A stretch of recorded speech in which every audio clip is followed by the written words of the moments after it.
saya hormati Ibu Aufa selaku dosen pembimbing pada mata kuliah ini, yaitu mata kuliah Al-Quran. Dan yang saya banggakan kepada teman-teman sekalian, puji syukur atas karunia Allah Subhanahu wa Ta'ala yang mana Ia memberi nikmat kesehatan.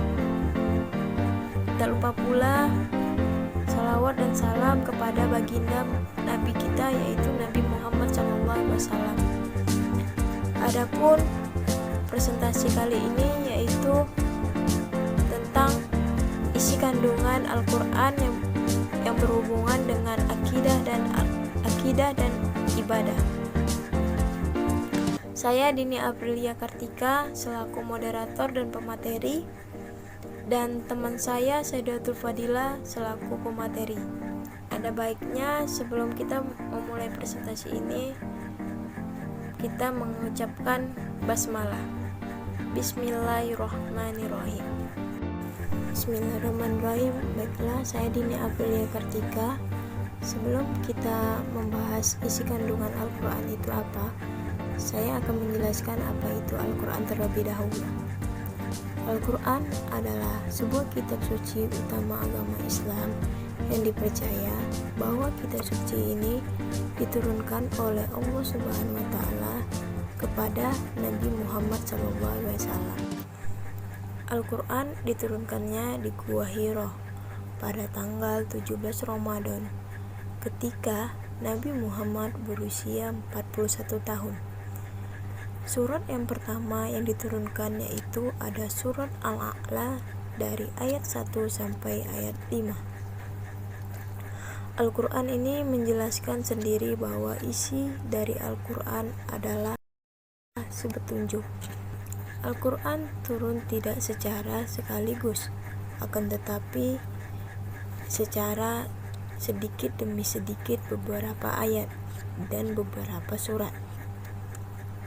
Sebagaimana Allah berfirman dari surat Al-Baqarah dari ayat 185 yang berbunyi,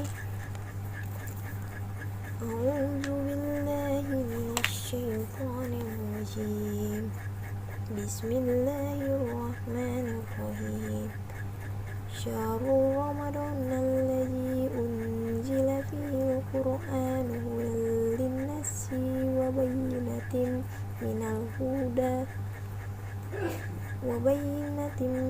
huda wal furqan. Faman syahida minkum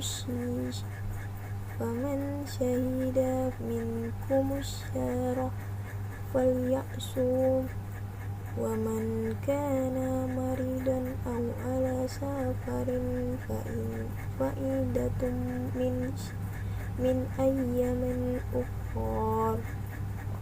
Yuridullahu bikumul yusra wa la yuridu bikumul usra walitukmilul idata walitukabirallaha ala ma hadakum wa la'allakum tashkurun, yang artinya bulan Ramadan adalah yang di dalamnya diturunkan Al-Quran sebagai petunjuk bagi manusia dan penjelasan-penjelasan mengenai petunjuk itu dan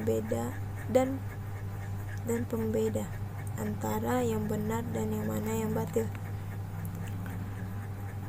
Karena itu, barang siapa di antara kamu ada di bulan itu, maka berpuasalah, dan barang siapa sakit atau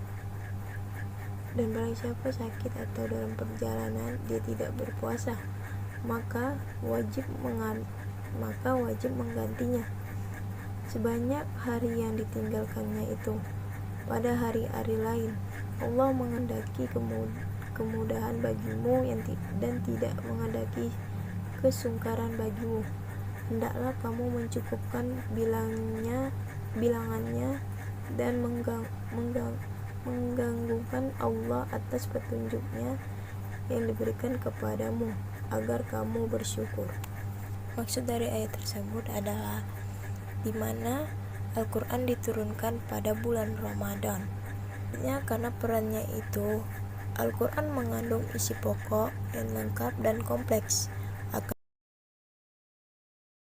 tetapi hanya membahas isi kandungan Al-Quran dari akidah dan ibadah, dan akan dijelaskan oleh teman saya, Sayyidatul Fadilah. Kepada Sayyidatul Fadilah saya persilakan. Assalamualaikum warahmatullahi wabarakatuh. Saya Sayyidatul Fadilah Nasution, NIM 0306203202, akan menjelaskan tentang isi kandungan Al-Quran. Isi kandungan Al-Quran ialah memuat tentang ajaran tauhid, hukum-hukum Islam, dan di dalamnya terkandung ajaran untuk selalu beribadah dengan khusyuk kepada Allah. Isi kandungan Al-Quran secara garis besar meliputi satu akidah. Akidah secara etimologi berarti kepercayaan atau keyakinan, dan bentuk jamak akidah adalah aqaid. Akidah juga disebut dengan istilah keimanan. Orang yang berakidah berarti orang yang beriman atau mukmin. Akidah secara terminologi didefinisikan sebagai suatu kepercayaan yang harus diyakini dengan sepenuh hati, dinyatakan dengan lisan, dan dimanifestasikan dalam bentuk amal perbuatan. Akidah Islam adalah keyakinan berdasarkan ajaran Islam yang bersumber dari Al-Quran dan hadis. Adapun contoh ayat yang membahas tentang akidah atau keimanan seperti termaktub dalam surat Al-Ikhlas ayat 1-4. Qul huwallahu ahad, Allahus samad, lam yalid wa lam yulad, wa lam yakul lahu kufuwan ahad.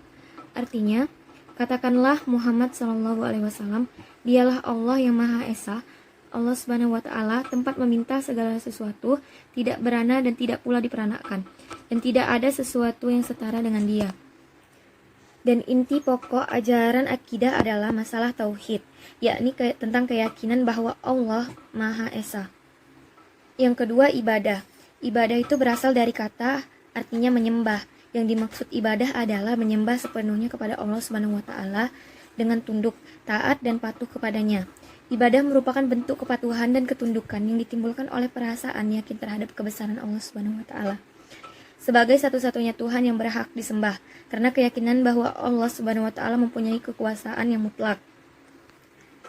Dalam Al-Quran pun dijelaskan bahwa tujuan penciptaan jin dan manusia tidak lain adalah untuk beribadah kepada Allah Subhanahu wa Ta'ala.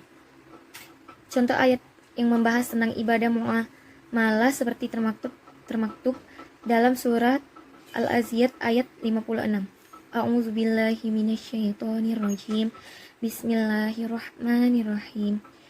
Wa ma khalaqatul jinna wal insa illa liya'budun. Artinya, aku tidak menciptakan jin dan manusia melainkan agar mereka beribadah kepadaku. Manusia harus menyadari bahwa dirinya ada karena diciptakan oleh Allah Subhanahu wa Ta'ala. Oleh sebab itu, manusia harus sadar bahwa dia membutuhkan Allah Subhanahu wa Ta'ala. Baiklah, cukup sampai di sini saja penjelasan dari kami. Kalau ada salah kata mohon dimaafin. Assalamualaikum warahmatullahi wabarakatuh.